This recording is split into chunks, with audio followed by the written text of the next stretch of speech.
e oggi segniamo il primo tassello di questi riallestimenti. Allora do la parola a Beppe. Sono Beppe Moiso, curatore al Museo Egizio di Torino. Ho iniziato a occuparmi di Egitto e quindi anche del Museo Egizio in giovanissima età, ancora a metà degli anni 60, quando probabilmente sulla scia di ricordi giovanili legati appunto a una visita al Museo Egizio che normalmente alle scuole elementari per noi qui di Torino veniva fatta,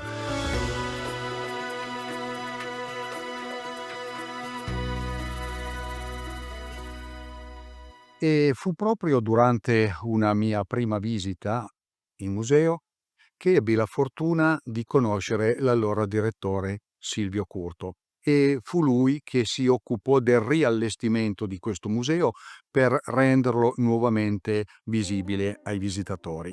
E ci piace ricordare che nella primavera del 46 questo museo fu il primo a riaprire dopo la chiusura obbligata provocata dal conflitto.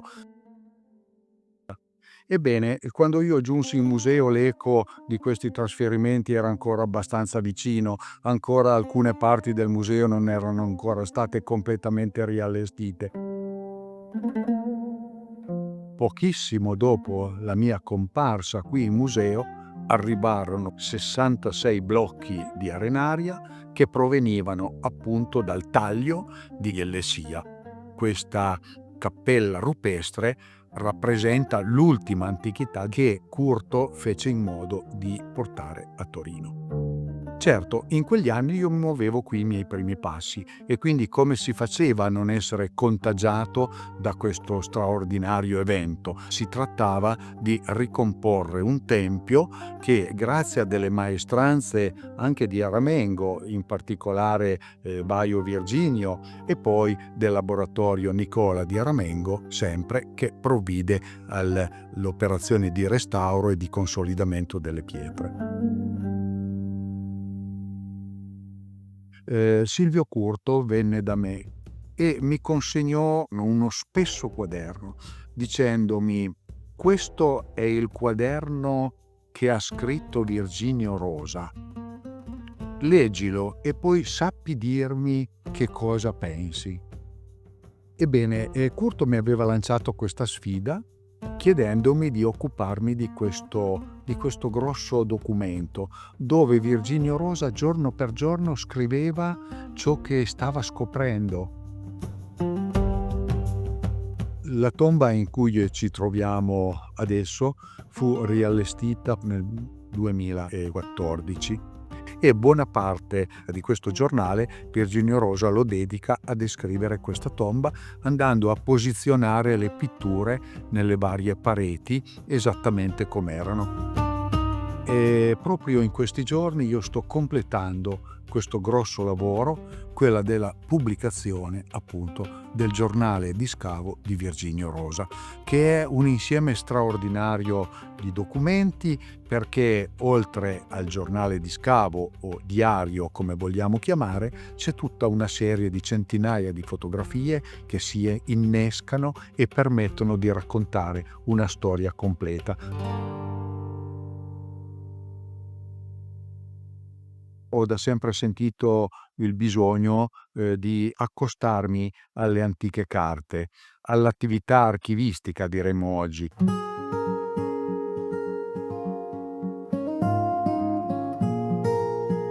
La cosa nacque casualmente, quando in una, casa dei miei nonni trovai, abbandonati un sacco contenente una notevole quantità di documenti.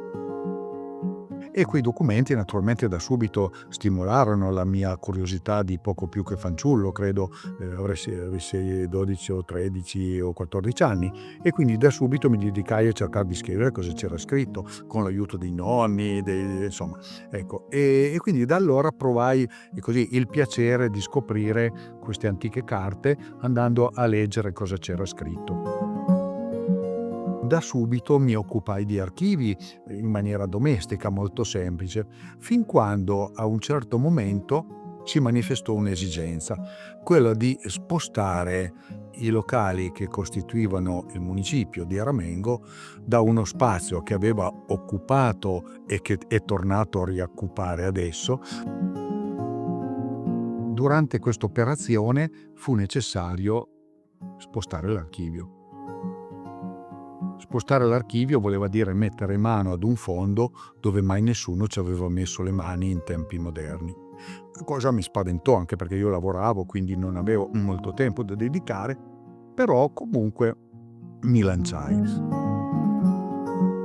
E quindi cercai di mettere insieme questo archivio. Quando da parte della Soprintendenza Archivistica di Torino venne la disposizione a tutti i comuni di procedere all'inventariazione dei loro archivi entro una certa data.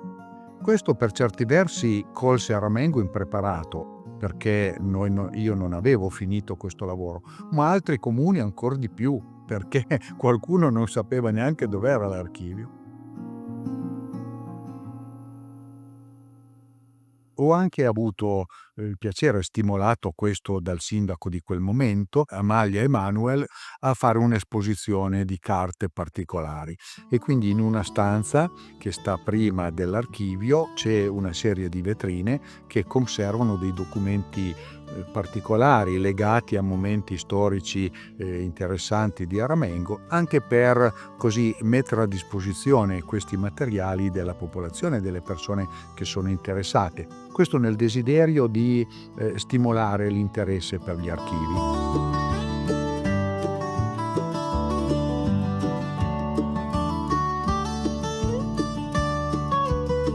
Perché l'archivio è certamente uno strumento straordinario di cui si deve favorire la consultazione, perché stiamo parlando della nostra storia, della nostra memoria.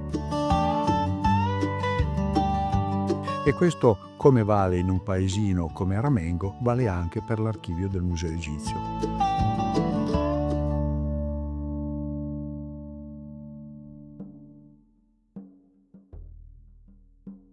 Anche qui mi sono trovato coinvolto e ancora oggi abbiamo messo in piedi la fototeca del Museo Egizio, che è praticamente un fondo che abbiamo conservato noi al nostro interno, dove abbiamo circa 45.000 supporti che vanno da lastre su vetro per arrivare fino alle diapositive moderne degli anni 90 e ancora 2000.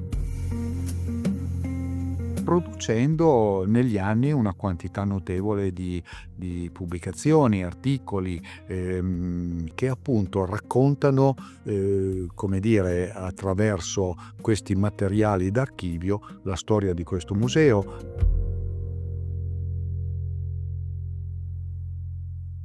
Io, appassionato di archivi da sempre, anche nella mia vita privata, ebbi modo di dedicarmi per la prima volta, a raccontare la storia del museo all'interno del museo, che parte appunto dalle origini, dalla scintilla iniziale di Casa Savoia, cercando di rispondere ad una domanda specifica: perché questa cosa qui a Torino? Certo.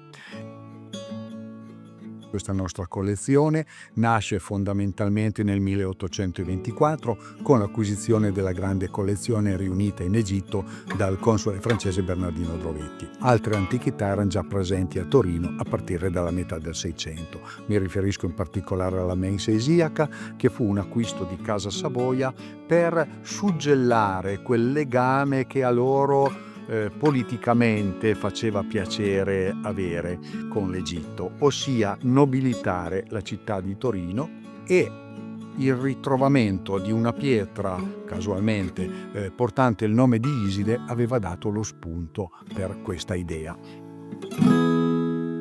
Tant'è che dopo l'acquisto di alcuni materiali sul mercato antiquario si pensò di acquistare dei materiali mandando direttamente in Egitto delle persone che avrebbero dovuto portare a casa delle antichità. E allora siamo con Ernesto Schiaparelli all'inizio del 1900 che avviò per primo la ricerca archeologica.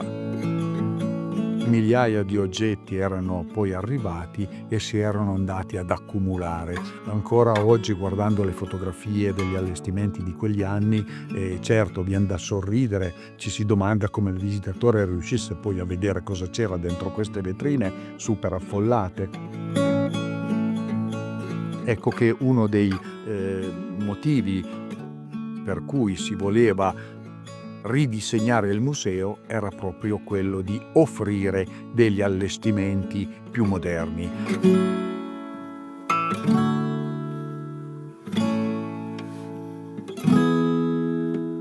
Quando io ero ragazzino gli archivi se li filava nessuno, pochissimi, anzi l'archivio era considerato un sottoscala dove ci stavano le cose polverose che nessuno aveva voglia, tempo, piacere di andare a vedere.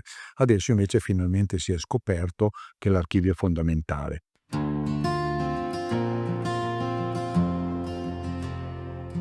È come andare a scavare in Egitto, nel senso che gli archivi ti permettono di fare degli scavi attraverso le cose che altri hanno visto, altri hanno scritto e che oggi non esistono più. Quindi io ho sempre cercato di dedicarmi appunto alla diffusione di notizie o comunque di esperienze legate appunto come fonte all'archivio, e quindi in questa maniera cercando di rispolverare attraverso le antiche carte delle storie che si erano completamente perdute. Qualche volta un po' mi rincresce di avere un'età che certamente non ti permette più di fare grandi progettazioni. Certamente per quanto riguarda questo nostro museo bisognerebbe avere 30 anni, perché grazie alle aperture a disposizione di tutti è possibile veramente compiere degli studi straordinari, cose che in passato non era assolutamente così.